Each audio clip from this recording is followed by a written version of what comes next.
Ladies and gentlemen, you are now tuned in to Disarranged Talk Show. Joining you live from Be More on the D, your hosts, Andrew and Matt. Please like, subscribe, and comment.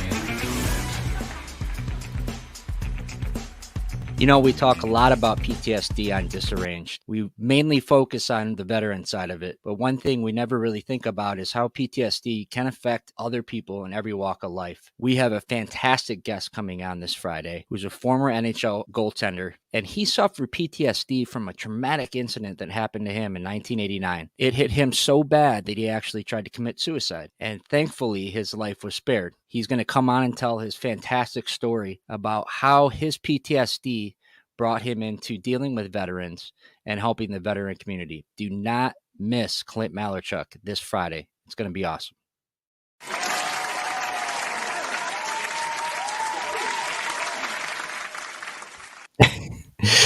What is going on, friend? How are we?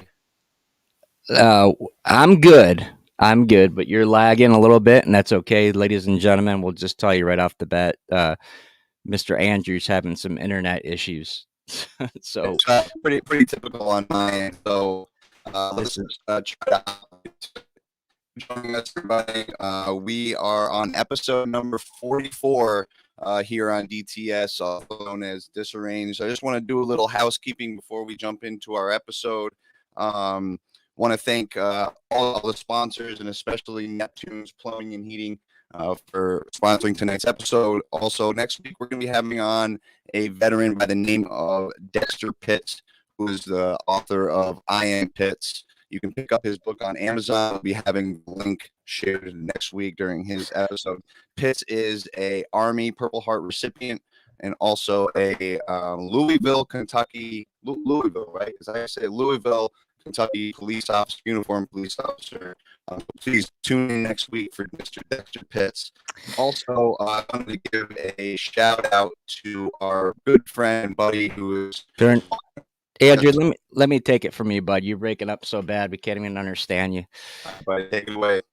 Okay, so ladies and gentlemen, we're really excited to be here tonight. For those of you who have seen some of the promos we've had out this week in post, you know, we have a fantastic guest tonight. We're very honored to have him in the house, and we're not going to waste any more time. We're going to go ahead and bring him in.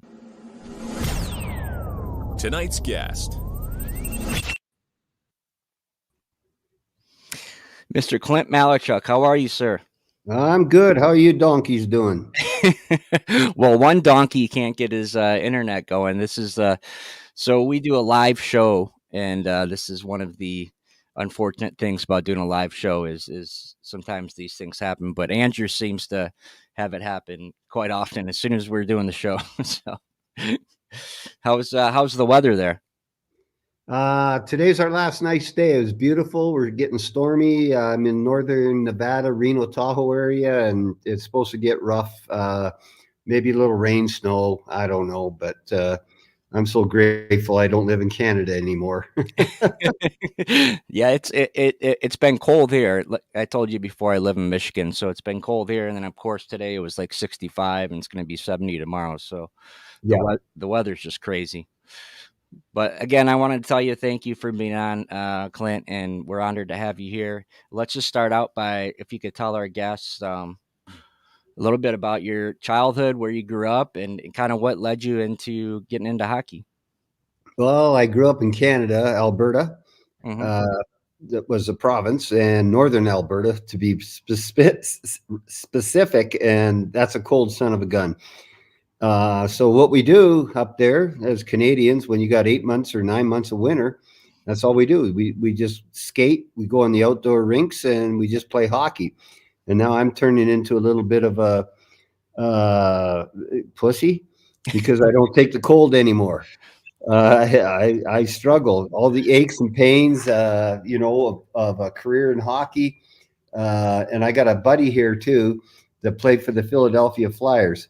And we're both sitting here in front of my barn in rocking chairs, going, "Oh man, we're complaining about all this." And he grew up in Minnesota, which is a cold son of a gun. Oh yeah. And now he lives down in Palm Desert area. That's how soft he got. So at least I get more winter than him. So I'm tougher than him. But there you go. Yeah, his name is Tom Gorence. Played with the Flyers. Great guy, great friend. He's on the board with the teammates, the ranch Teammates for Life, who were helping veterans and veteran hockey athletes. Specifically, our niche is hockey, but we'll take anybody that struggles with PTSD. The whole gamut of trauma, addiction, which goes with mental illness. Sure. But getting back to your question, hockey was my life. It was my obsession. I was very grateful to play in the NHL and play for, I had a decent career. I wasn't great, but I made the Allstar team once. I'll tell you that. That's incredible. I like it when I point that finger up,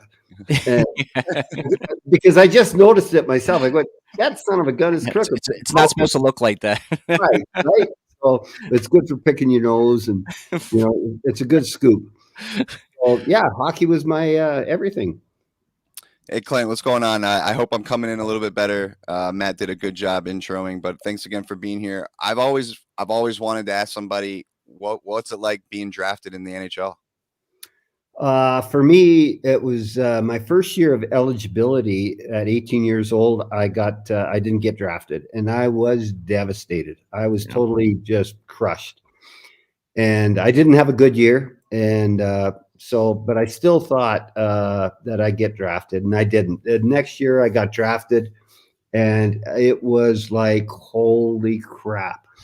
I wasn't one of those high profile. Well, nowadays they bring all the draftees in and the possible draftees. And, back then it wasn't that. And I got a phone call from the Quebec Nordiques general manager named Maurice Filion. And, I grew up in Western Canada, and there's a big kind of a, we don't like the French and they don't like us.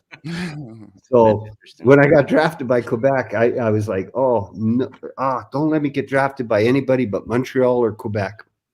And so Maurice says, Quebec Nordique draft you, Clint, you're welcome, blah, blah, blah. And I'm like, I fucking wanted to hang up the goddamn phone. But yet I was so grateful just to get drafted. So you're drafted in the NHL, you're living a dream for a lot of us. Like, I know I played hockey growing up, and it's just really cool to meet somebody, especially talk about it. Can you talk us through your career leading up to your injury and how everything was going for you? Yeah, sure. I played with Quebec. I got traded to Washington. Had a couple good years there, but it was March. I'm not sure the date exactly. I got traded to Buffalo. I was in Buffalo maybe 3 weeks. And then I got the skate to the jugular and almost bled out on the ice, which we'll probably talk about, my PTSD. I came back in 10 days because I thought I was a Marine. and that's me tipping my hat. I thought I was a tough son of a gun, and which you guys are. And that's how I was brought up. You get bucked off a horse, you get right back on. Being brought up that way as a cowboy, that's what I did. And I became kind of a cult hero. Even to this day, when I go back to Buffalo, I'm very acknowledged. I get standing ovations at the hockey games that I go to as an alumna. It's awesome. And yeah, it is awesome. Mm-hmm. But my career was okay. That accident with the jugular vein, I got through that season because I came back kind of like a tough guy, a Marine, courageous, just get me back, stitches come out, you can play. And I rode that season out, and it was the next season that I really started to get the PTSD. But back then, PTSD wasn't even, invented words, nothing. I was having nightmares, flashbacks of the skate, panic attacks, anxiety, depression. and doing it all in silence because that's what we do, right? Yep. You know? So can you tell us a little bit, like, how dramatic was the physical and mental, or the emotional and mental change for you after the accident? When did you start noticing? Was it immediately, or was it, No, no. As you guys know, we don't know it's coming on. We don't know we have PTSD. We don't know what's going on. We just kind of slide into depressive states, anxiety, for you guys, probably you can relate flashbacks, lack of sleep, insomnia. But it's so kind of, and we think we're good, but we don't know that we're doing good. We just don't know. Yeah. And it was just a gradual slide into, and I started to drink, kill the pain, numb the anxiety. If you're depressed, have a couple drinks, you'll feel good, right? And so that's where I was starting to go. And it was not a good time. But we're talking in 1989 to 92, where there wasn't a lot of help for veterans, hockey players, whatever, Was it something that was like very noticeable? Your family noticed it, and people around you, could they tell, or you kept it pretty well hidden? No, we're like actors. I could go to the rink. It was hard to leave the house because, and I'm talking about the following season after my accident. That's when all this stuff, I was predisposed. I had OCD as a kid. Okay, manageable, whatever. Depression, anxiety, abusive father, whatever. Who doesn't? And so the next season is where I really started to struggle. But I could go to the rink if I could get out of the house, which I always did. I could go to the rink and be the clown, the happy guy. We're actors, and I was like Brad Pitt, except better looking. And there you go. And so I would just, no one knew. So we touched a little bit when we spoke to you before about you getting to the point where life wasn't worth it anymore, or you didn't know what was going on. You pretty much hit rock bottom. Can you tell us a little bit about that day and what led you to finally get to that point? Well, I had 20 years of undiagnosed PTSD. Wow. And you guys probably can relate. Just a mess. I was a mess. Couldn't sleep, panic, anxiety, depression. And obviously I was self-medicating. I was drinking probably 20 to 30 beers a day. Wow. But that's American beer and I'm Canadian, so it's not that much. And one day I hadn't slept all night. Started drinking in the morning, and went behind the barn, took my gun. I was shooting rabbits and targets, and my wife came home and she goes, "What is wrong with you?" I'm sweating, I'm drunk. And I said to her, "Look, you don't know what it's like to live in this head. I just want to turn it off." And I put the gun under my chin and pulled the trigger, and it popped. And I heard the gunshot. And I thought I should be dead, and I wasn't. I stood up and went, and I'm bleeding profusely, and I'm just waiting to die. And I'm like, why aren't I should be dead already? Right. Well, she called the paramedics and the cops, and everybody showed up. And I live in a rural area, and they had to care flight me out. And and I'm going, and this is how sick our disease is. I'm going, I'm not getting on the helicopter. It might crash. I just shot myself. Yeah. So totally erratic behavior. What led me up to it was just sleepless nights, insomnia, couldn't sleep, total PTSD for sure. Flashbacks, And then that freaking anxiety and that damn depression. Yeah. Oh my God, it's just a wave of, and like so many of our veterans and people like me, civilians even, you know, we don't know what's going on. We're just, and with the stigma with mental illness and PTSD, you know, it's hush hush. So Yep. you suffer in darkness and in silence. Silence. Yep. Yep. Clint, do you think surviving this attempt kind of brought to the forefront of your mind that, you know, I'm somebody that is living and dealing with actively PTSD, post-traumatic stress disorder? Well, it took me 6 months of treatment to get my feet under me. You know, I was in a facility, you know, and being a suicide victim, they're watching me like a hawk. But that's where, yeah, to answer your question, the realization of how sick you are.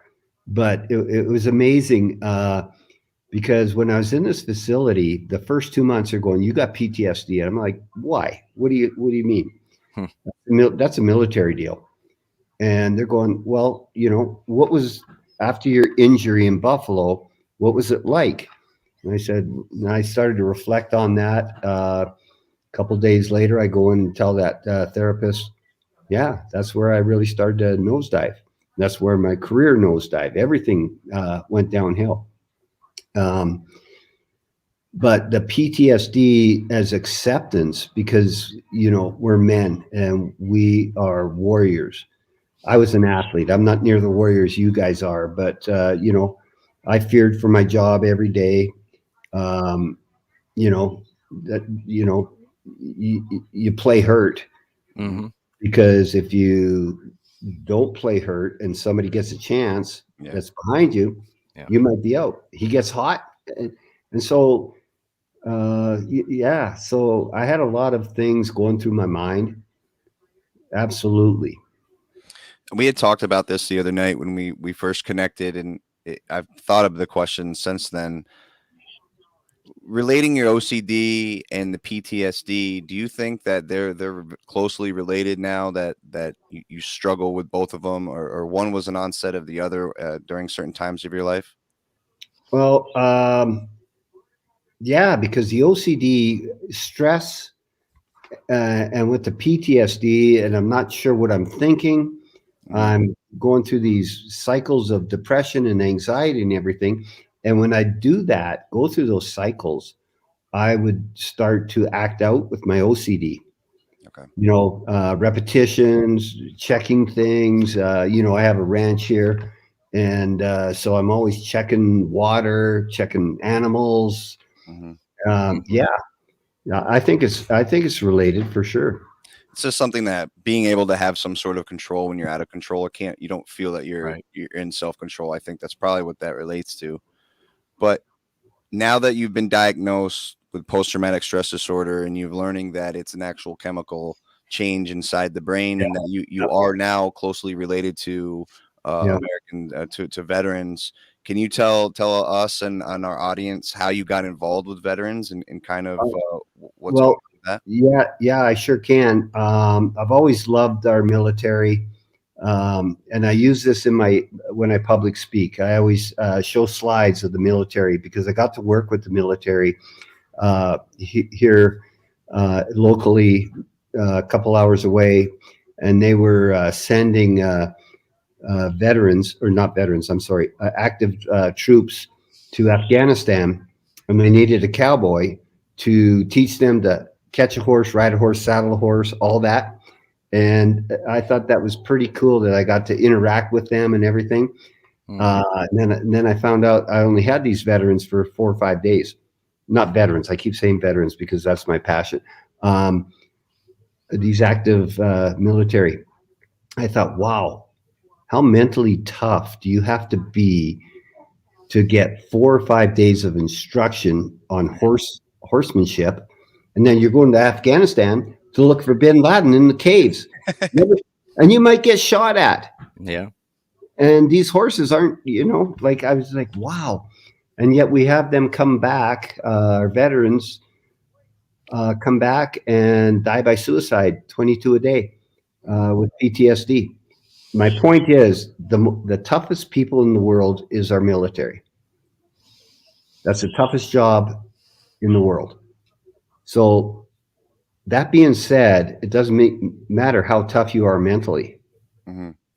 It doesn't, because you guys are the toughest. And you come back, you self-medicate and die by suicide. That's just a shame. Yeah. Um, Did you when you were in treatment, when you talked about meeting veterans, Clint, did you get any bonds and form friendships with oh veterans? God. I've got so many military veterans. I coach a military.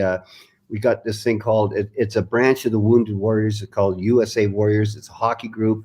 I coach. I've got friendships. I can get guys that you would love to interview. I got a one-armed defenseman. I got a one-eyed goalie. They're awesome guys. And to hear their stories, and, they look up to me because everybody looks up to pro athletes or celebrities, and that's a bunch of fucking bullshit. We need to look up to our military. Can I say fucking bullshit here? You can say whatever you want, sir. No, I get disgraced. I'm disgraced with our country when we have so many homeless veterans. Yeah. And then we're welcoming in, and I don't know if you've seen it on the news. Oh yeah. We're giving them cell phones, eye boxes or whatever they call them, phones and everything. Like, come on, let's take care of our vets. Mm-hmm. It's disgraceful. It absolutely disgraces me. Don't get me on a rant. Clint, can you actually? There is a rant that I'd like you to get on. I'd love for you to really to kind of plug the your retreat that you're involved with. Yes. I'd really like you to tell that story, and this is your time to let everybody know what's going on with it. Okay, I'll try and make it short, but we lost a hockey player to suicide, Mark Pavlich, who was a Olympic gold medalist in 1980, Miracle on Ice. And his dream, because he had mental illness, he had a lot of things going on, and died by suicide. Mm-hmm. And his dream was to create a place where we could have a healing place for veterans and hockey players. Right. And I thought that was cool because as a vice president, when we're doing our first meetings, I said, you know what? We can't just do hockey players. We got to have the vets. Right. Because that's me. My wife was a military brat, Air Force. Her dad flew jets for 32 years. So my affinity with the military is long and deep. My uncle, who passed away, he was a World War II bomber pilot. Wow. Shot down twice. So I love my military, and we can't do enough for them. Anyways, the ranch is called The Ranch Teammates for Life. Go on the internet, look it up. Any veterans that are struggling and listening to this, you can call me. I will get you in there free of charge. Free of charge. Whether it's addiction, mental illness, PTSD, this place is awesome. We're about 125 acres on a lake in Minnesota. I know it's getting winter. You might not want to go there, but you know what? It's a healing nest. It's called the Eagles Healing Nest. And we've got, I'd say about 70 to 100 vets in there at a time, and they love it. And they all say, this place saved my life. So anybody listening, call me, contact me. I'll get you in. It's all free. It's free. That's incredible. Everybody, you can look down in the description and the links below. I've provided the website, a description of the retreat, and you guys can go check it out. Like Clint said, yeah. Clint, we've got one more thing, if I could. We actually have a fan that we served with that was one of our sergeants, and he grew up in Buffalo. He grew up, remembers the game, and we wanted to have him call call in, and he wanted to say hi if that's something you could facilitate for us. Yeah, for sure. Absolutely. Awesome. Well, I think he's just going to be dialing the phone now. I don't know if it's a rotary phone up in Buffalo, if they still have. So what's a normal day like for you, Clint? Well, we got a minute. What do you do on a normal day? So when we're talking about a normal day, for me, because we're talking about PTSD and what keeps me in balance and in check, I'll tell you, I learned to meditate, and a lot of people get meditation. That's kind of a, not into it. Yeah. Meditation doesn't mean sitting there cross-legged going, oh, no, I wouldn't do that either. No, I wouldn't. Meditation, it can be watering your flowers. It can be, so many different levels of, don't get intimidated by it. I read a book called The Untethered Soul, and it's not even about meditation. It's about staying in the moment. And if we can learn to stay in the moment, especially for somebody like me and you guys that have anxiety and, depression or whatever it might be, we got to learn to stay in that moment, because so many people are not in the moment because we live in the past, which is usually guilt and shame. I shouldn't have done that or whatever. Or living in the future was, oh my God, I got to do this. Oh, what's going to happen? So we're always living in this fear or guilt and shame. If we learn to stay in the moment, that's helpful. That's awesome. Mr. Brian Rawls, you are live on Disarranged Talk Show, sir, with Clint Malarchuk. Hey, how's it going? How you doing, sir? Good. How are you? Well, I was good until I got on with these two jackasses. Yeah, they have that effect sometimes. So, Clint, Brian was one of our sergeants who really trained Matt and I coming up, and we deployed to Afghanistan in 2009 to the Helmand province. So he was one of my first mentors, leaders, if you will, when I hit the fleet as a young Marine. Well, good to meet you, sir. Thank you for your service. Good to meet you. Oh, thank you. I appreciate it. It was my pleasure. All right, Brian. Mr. Rawls, I appreciate you calling in, brother. I look forward to catching up and getting you on the show. We'll talk to you soon, brother. Thanks. See you, Brian. Brian, thank you. So yeah, that's it. That's pretty cool. So normally, Clint, what we do is we kind of facilitate buddy checks normally on our show. So once a week, we usually have people call in, or we call them just to check, because as you know, 22 a day that you mentioned earlier of our veterans committing suicide. Matt and I just like to try to do our little part and calling to check in on our friends. We wanted to thank you very much for joining us tonight. And if you had any saved rounds for us, we'd love to hear it. Well, just think of that. We lose 22 a day, but how many others they're not dead. Right. But how many are just going through life struggling and not finding. And I commend you guys for doing what you're doing, because there's veterans and probably active duty that are listening and going, wow, you guys are making a difference. And they're not the dead ones. Right. But you're helping them, I appreciate that. We thank you very much for your kind words. But Clinton, I appreciate you answering my message on LinkedIn. It was a shot from across the rink, open netter, and it happened to go in, and it was cool. And I do appreciate you taking the time and meeting with Matt and I. Yeah, thanks so much, Clint. I let everything in when I played. That's not true. You wouldn't have lasted 11 or 12 years. So yeah. But I look forward to our follow-up. I think in the future I can see something else going down. I think it's Matt and I need to get out to Minnesota and help support your message and bring the cameras and get a show going out there. So on your show, anybody that wants to contact me, any veterans that are struggling, want to go to the Eagles Healing Nest, My phone number is 775-315-4545. And you guys have my email. You can post that as well. All right. Because I'm all about getting these men and women in a good place to heal. You know. That's incredible, Clint. Yeah, thank you for doing that too. Thank you guys for your service, and everybody that's listening. Thank you. I'm here to help. Awesome. Ladies and gentlemen, we have Clint Malarchuk, everybody.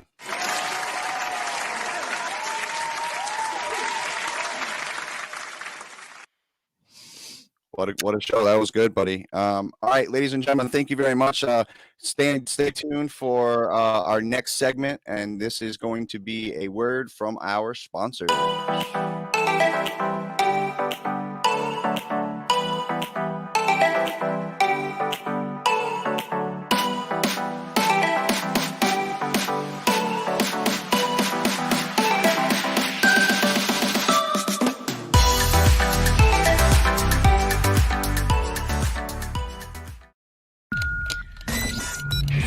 And now, your news and current events with Matt G. You're here. You're back. I'm back, buddy. I'm back. Well, for those of you who are regular viewers, or this is your first time, this is a very special time of year. I love this time of year because it's not just there. It's week 7 NFL picks, ladies and gentlemen, and we're here again. I can't believe we're at week 7, but I was saying I love this year this time of year because you have hockey, you have baseball, you have basketball, and you have football. And I think this past Thursday was like the 26th time that they all played together at once. Yeah, so it was cool. It was pretty cool. incredible. So let's run it, man. Let's throw up the picks. Let's go. What we have the records. We're gonna have to talk about the records. But so we had our Thursday night football game on last night, so we can't pick that one. Let's go. First game we got in the docket is Cleveland is going into Baltimore. Baltimore, baby, all day. I'm gonna have to go Baltimore too. I think they've lost 3 in a row, but I'm still going with Baltimore. Cleveland, okay. Yeah, Cleveland just does not look good to me. So right. Who we got next? Yep. So we got the struggling Tampa Bay Buccaneers and Tom Brady going to the abysmal Carolina Panthers, who are just they're basically in rebuild now. It's over. That's fine. I'm going Panthers. I hope they eat Tom Brady's face off. Oh, come on, man. So what is the hatred with? I just don't like Tom Brady. I just think he's overrated. I think there's a lot about it. Anyways, continue. Okay. Yeah. All right. Next up, we have the Atlanta Falcons, who are looking good, going into the Cincinnati Bengals house. I'm going Atlanta. I'm going to go with Atlanta too. They're hot right now. Yep, I'm going to go with Atlanta too. And that following game, listen, I'm going to be partial on this one. I'm going to pick against my Lions. All right. Okay. You're going Dallas. Yes, I mean, and every week when I pick the Lions, I know they're probably not going to win. I just pick them because they're my Lions. But yeah, this week, I mean, I have to pick Dallas. Detroit's Detroit, man. We've been rebuilding for 70 years, so here we are. Dallas again. It is. I'll go Dallas with you. New York, and what is it? The Jaguars next? Yep, that's the Jacksonville Jaguars. Who do you got? I got New York. I'm going New York too. They're hot right now. They look great, man. They're perfect. So we got Indy going to Tennessee. Indianapolis. I'm going Indianapolis as well. Tennessee doesn't look good. Following game is Green Bay going into Washington. Green Bay. Yeah, I'll go Green Bay too. They're not looking too good, but they're a little better than Washington. So yeah. Follow that up with the New York Football Jets. I missed going to Denver. It's going to Denver. Okay. Going to play my favorite quarterback, Russell Wilson. I'm going with the Mile High Crew.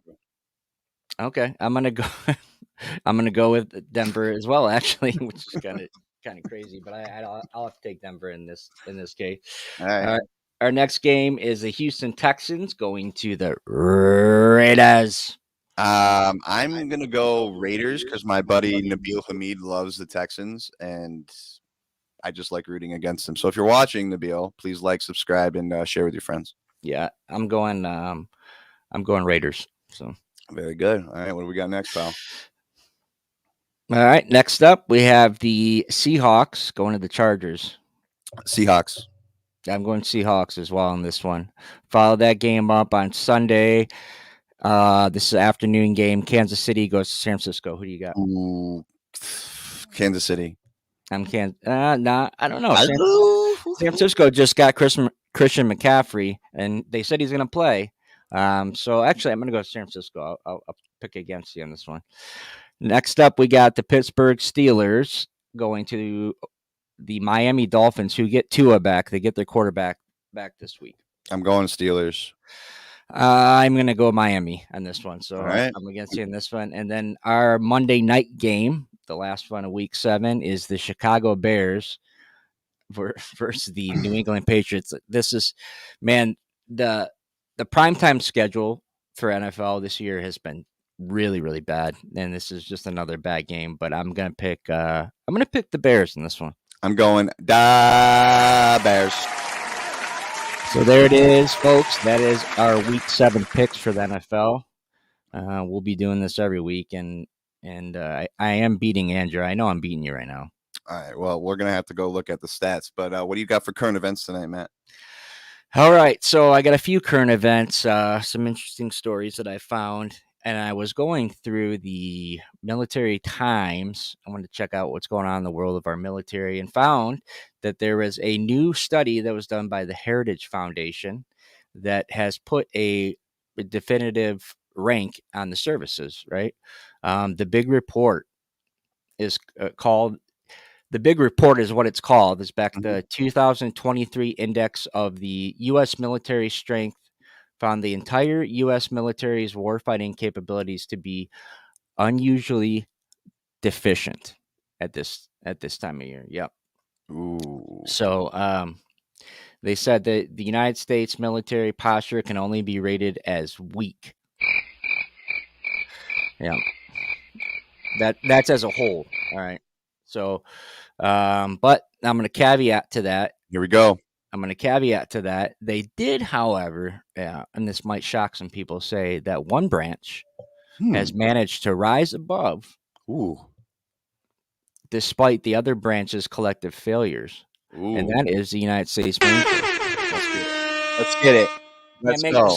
Folks, you can't make this stuff up. It's real. This is a report, unbiased report. Numbers don't lie. So the branches were rated on a scale from very weak to marginal to strong to very strong, with the criteria deciding these categories would be on capability, readiness, and warfighting readiness.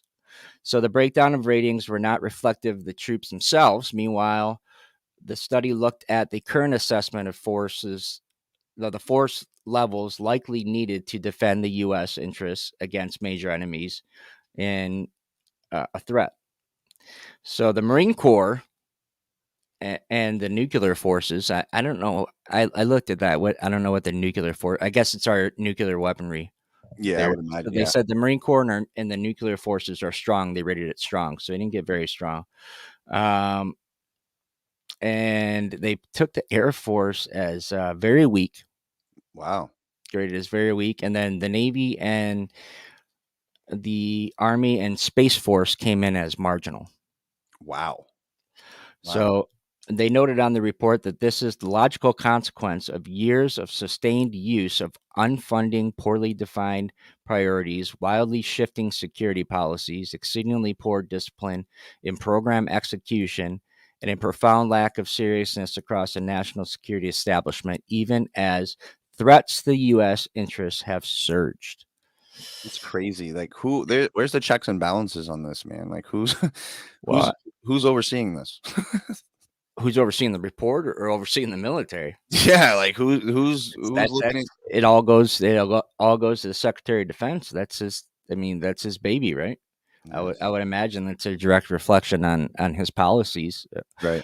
But what I'm saying is they say numbers don't lie, and if this was a performance grade, like if I was in my job and I didn't do well, there's going to be numbers. It's going to show just like this report would, and I'd probably be having a difficult conversation with my boss or the owner or somebody, and my job would probably be jeopardized. I don't understand. We can have reports like this, but people still stay in power, like stay in control. Yeah, it's crazy. They did highlight that the Marine Corps is a one war force. So what? We can only be in one conflict in one time. No, meaning that we could fight the war ourselves. Oh yeah, oh yeah. Dude, that's awesome. Yeah. I'll take that. That's a great way to end that segment. What else you got for us, brother? So, and we talked about this tonight. Mhm. And we're staying in the military. We're talking about suicides, right? The 22 a day, and it's something that we talk about all the time. The Pentagon reported Thursday that the latest annual suicide report have slightly dipped for 2021. Yeah, that's good news. That is good news. There were 519 suicides across. That was a loud one, or that was a long one. Holy cow! There was 519 suicides across the active and reserve component in 2021. This was noted to be down 11% from last year. Awesome. That's great It news. says while the reserve components were nearly stable, the active duty side saw the drop. So it was the active duty side that took the drop, and this is not counting for obviously veterans. Right. So, so they want to be cautiously optimistic about it, because sometimes they say when they do these studies, depends on the time of year and all this stuff. So basically, it's got to be years compounded to make it show that this is something that's actually changing, right? Right, of course. And do I think it's actually changing? It's probably, I would say, a little bit easier on active duty right now compared to being in an active war, right? But not if you're in the Marine Corps. I mean, if you're in the Marine Corps and peacetime, if you're in peacetime, it's horrible. But I don't know what the other branches are. Well, I do know what they're like because we just read their grades. Well, you just said it's compound. It has to compound with time. I mean, we're probably not going to see a big swing in this number for the next couple of years, just because if we stay in peacetime or whatever we are in, we're not in an active war, then like you said, those numbers are going to shift and they're going to change. So it's going to be interesting the next couple of years as we watch this trend to see what happens with it. Yeah. So, I mean, that's good news. And any news that has to do with obviously active duty or veterans that are getting better, I think that we have to applaud it, but be cautious about it. You know what I mean? They did note that the overwhelming availability of mental health care readily available to these active duty members, it is one of the reasons why it is down a little bit. And I think that might be probably true because we talked about this before. Back when we came back from Afghanistan, it was pretty much strictly taboo to talk about mental health. I mean, you did not want to be the one in your battery or platoon or wherever that said, I'm having trouble sleeping or, any of that stuff. So nowadays, I think it's a lot more open and a lot more honest to people come out and talk about it. So that could have a direct effect on it too. Especially having people like Clint on, who is literally like our mission statement here to help bridge the gap between military and civilians, understanding trauma is trauma, and we can all be affected in a negative sense with life-changing or altering events that happen. So I think this all ties into our message this show, which is, it's been pretty cool, man. Yeah. So then I like to do these every once in a while. I like to find polls, like interesting polls, topics, and I found one today: the 5 most common life regrets. And this was actually in a book that was written by a nurse that cared for those who are passing. So I imagine probably a hospice nurse or something like that. You want to give me your ideas and what you think some of them are? Just a couple off the top of your head. Biggest regrets. Oh my God, dude! There's probably tons. I had one of them's got to be not chasing their dreams or going towards something that they wanted to do. Kind of. So I'll give them out here and we'll talk about them after. Okay, go ahead. Number one is I wish I had the courage to live a life true to myself, not the life others expected of me. Wow. Yep. Okay. Number two is I wish I didn't work so hard. I hear that all the time, right? Mm, People say that while they're still working. mm. Number three is I wish I had the courage to express my feelings. Wow. Okay. Yeah, I find that one interesting. Number four is I wish I had stayed in touch with my friends. Mm. That's number 4. Yeah. Damn. And the last one is I wish that I had let myself be happier. That one hit me especially. Like I wanted to think of the context of it when I read it. Like, well, why? What are you talking about? Like you can't. It's like we think all the time about all this shit that's going on day to day, right? Like work and relationships or whatever, just trivial stuff that's just crap that doesn't mean anything, and we let it weigh our minds down and stress us out. We let it occupy that time. We don't give that time to ourselves to be happy. It's like we're almost denying ourselves the access of happiness. And yeah, I think I do that all the time, dude. All the time. That's it. Allowing yourself to be happy. I mean, when you put when it's said like that, it sounds so easy because it's something like, well, I'm just going to allow myself to be. I think it's too often and too easy. I think this thing for individuals in general to get caught up and not, to Clint's point, live in the moment. Yeah. And the only way to really do that, to find that happiness, is to try to find some sort of balance of understanding what's happening now is where you're supposed to be. I think as long as there's constant self-improvement, regardless of how it's conducted, Yeah. I think that's really, really big. Waking up every day and understanding you can work on yourself, and it doesn't have to necessarily be in a clinical sense. I Yeah. think there's a happy balance between both. You learn a lot in the clinical sense, so then you have to apply in everyday life, right? Yeah, Um, absolutely. so I just think that being able to give it a go every single day and hold yourself accountable at the very least. I know for example, I've allowed more happiness into my life just by starting this with you and Yeah. what we've been doing. The 61 episodes that are below us right now, the 61 videos that are below this video tonight after it posts. That's, if I had to prove to somebody that I'm at least giving it a go. A lot of the things that we may struggle with as veterans too is levels of commitment. And I can tell you this right now, that we've committed to the last year of our lives to trying to build something. Yeah. So if I had to tell somebody, if someone asked me what I was doing, I think that I'm trying every single day. Sure. Yeah, Right? absolutely. Like, there's messages that we try to push or talk about here that we have to self-reflect. And dude, I don't think there's been an episode where we have not been transparent, and that was our goal from the get-go, was, Right. And then that's one of them. I wish I had the courage to express my feelings, and it's part of it, man. You have to say what's going on, and especially talking about these intimate things like PTSD and stuff like that. Like I got to a point in my life where I just was not gonna stand by and do stuff that wasn't making me happy. You know what I mean?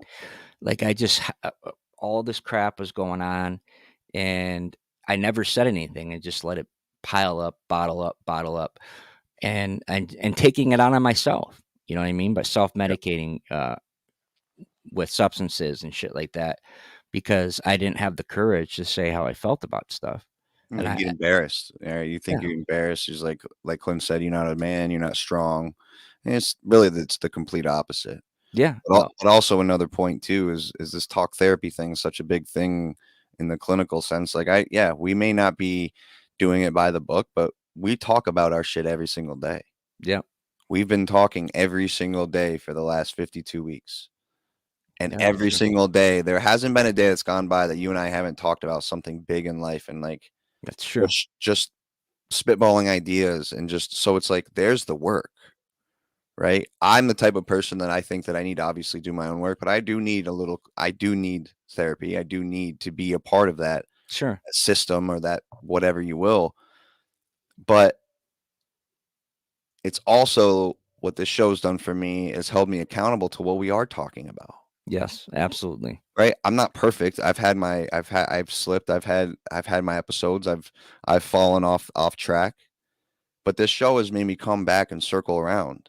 Sure. So again, if I had to tell anybody that look at the progress that we've made this last year, that's the work that we and you and I are putting in for ourselves. Right. At the end of the day, this is for us too. Right. So. 100%. I think that it's been fantastic and very therapeutic. And, of course, there's value to therapy itself and having somebody who is educated to guide you in that direction. But just being able to talk candidly about how you feel is therapeutic. There's no doubt about it. And just like they say, laughter is therapeutic. It is. It's therapeutic. So, I mean, I was against it years ago. I was against it. I mean, I had close people around me at the time telling me like, you need to go talk to somebody, you need this. And I was so against it. And that's the thing. Like, I'm not against it now. I'm not, but I do understand that a lot of the work that I know I need to do has to be done within me. Sure. Right? It has to be done inside my head and inside my heart. Like I can't, I can go listen and I can take advice and I can do that. But if and when I feel I don't have the time to fit that in, I'm doing the best I can every single day I wake up. Yeah. And I hold myself to that. And some days, dude, I'm not as good as I'm not as good as I was the day before. And that's just human. That's life. Yeah. Right? Absolutely. And I try to do my best. But sometimes I miss the mark. That's I think that's part of growing up and kind of like, being free and freeing yourself from the obligations of trying to, be what everybody else wants you to be. Is you're just okay with being a human being and having shit, come up every once in a while. It's not a big deal. I hate that term growing up. For whatever reason, for me, people could say that they know me like, man, Turner's done a lot of growing up. Yeah. I've always had this person in me. I've always wanted to be this person, but I've never found anything I wanted to go towards. I don't like being stuck into that, what everybody else gets stuck in. What, like life, a 9 to 5?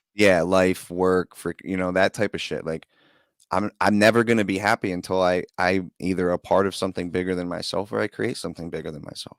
Yeah. That's it. So I get that idea, but that word is so outdated because we're learning so much more about how normal people, how psychologically in this experience we're reacting, and being pinned down and not being able to chase our dreams or do things that we want makes people fucking miserable. It does. It does. So you can sit here and say, oh, you're growing up or you need to grow up. Maybe you just need to find your passion and go towards it. And then you start finding a reason to live. It's not growing up. It's finding a reason to live and give back to this experience. Very true. And that's number one. I wish I had the courage to live a life true to myself. Well, I know I do things very unorthodox. That's the understatement of the year. But I can't be fake. You just gotta be who the hell you are. Right. I have to be the authentic self. And with that comes accepting of who you are as a person too. Yep. That's really big. Again, it takes time like this to learn. Yeah. The shit doesn't happen. You're not gonna wake up one day and be like, oh, this is who I am now at 36 or whatever. whatever No. age you are. You have to take the time and answer those hard questions. But Yeah. Well, I want to recap a little bit of what Clint was saying and talk. He had some amazing points, and obviously his story is just, it's huge, right? I think the biggest thing I got out of it was he talked about, the veterans that are walking around that aren't dead, that are dealing with the stuff, and it's almost like, you're not living, right? yeah, You're not living, because everything he describes is absolutely correct, right? Like you're not sleeping, you're under constant anxiety and depression, and so your brain never takes a break, and it's just sad. It makes me hurt thinking that there's millions of veterans that are walking around like that. Not just veterans, but obviously normal people. And it's more normal. It's unfortunately more normal than it is not, and people just don't know about it. And then it goes for regular civilians too. People walk around. People are good actors. They put the face on. They do what they have to do, but nobody really knows what happens behind closed doors. Right. But it's being cognizant of it. It's bringing awareness to it, and talking about it is the only way we're going to get better and combat any of it. And I think that we're, at the very least, my friend, we are making a dent in the overall mission. So no, yeah, and I happy with it. Like I said a million times before, we just want this place to be somewhere where veterans or people like PTSD veterans, I'm sorry, I'm caught in my words today, civilians that are dealing with PTSD or other mental health issues can come here and feel, God, I'm not the only person that's dealing with this shit. You know what I mean? And some days aren't good. Some days are bad, but that's okay. It is okay. And that's reiterating that fact that everything's going to be okay. You're going to be okay. We're going to be okay is what we're going to do every week, my friend. I appreciate you, and I think we did another good job this week. Yeah, I want to thank Clint again for coming on, taking time, and not just taking time to talk to us, but having the heart to serve veterans. Man, he's a special human being, and I got a lot of love and respect for that man. Yeah, me too. And I don't think our relationship is just beginning. We've got some things cooking in the background, folks. You got to stay tuned. Some last final housekeeping issues before we get out of here and let you go have a good Friday night. Thank you for joining us, whether you're watching now or later. Next month, we are headed off to Philly for our very first live event. We will be on 10th and Oregon in South Philly at a bar called Tanky's Tavern to celebrate the Marine Corps birthday. We'll be shooting a live episode there. We'll have a big tent. If you find yourself in the area, come on through. Come say hello. The next day, we're going to be at McGillen's Pub. It's the oldest bar on the East Coast, or it's the oldest bar in Philly. All I know, it's a very old bar, and I believe it's one of the very first ones on this side of the country. But we'll also be doing a special show for Veterans Day, so I encourage everybody to follow along. And please, lastly, we are trying to get to 500 subscribers. That is our mission right now. We would love for you guys to help us. I believe we're just under 300. So if you could remember to like, share, and subscribe to our YouTube channel, it would be greatly appreciated. Yep. And if you don't have a YouTube account and you're watching from Facebook right now, that's awesome. But you got an email, you got a first and last name. It's the same as signing up for Facebook. If you could go over, make an account, search Disarranged Talk Show, hit that like and subscribe button, and hit that bell to get any notifications when we go live. Ladies and gentlemen, I'm Andrew. This is my my co-host, Matthew Gardner. We are Disarranged Talk Show, everybody. We hope you have a great evening and have a good weekend. Thank you for joining us. Please remember to like, share, comment, and subscribe. We'll see you next time.